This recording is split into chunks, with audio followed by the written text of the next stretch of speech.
We can make it with the stainless steel. We can make it with the titanium, aluminium, copper, and ceramics.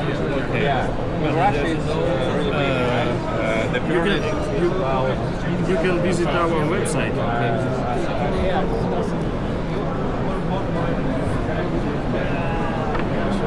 And a lot of people use this kind of goods already.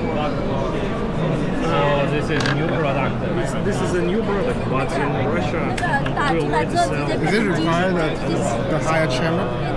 No, they don't require chamber. They can print open temperature. About 40%. Yes. 30.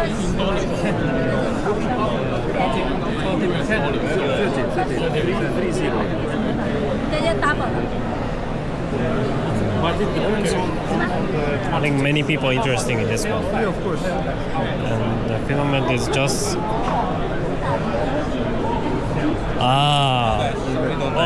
okay. It's printed. Okay. I can show you the 1 second, please.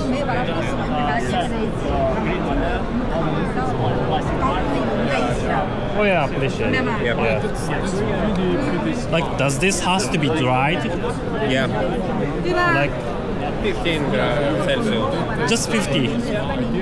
So you have to dry at 50 Celsius. So it's not high temperature. So just dry it and just print it. Yeah. The temperature goes up, Thanks. and if there is no kind of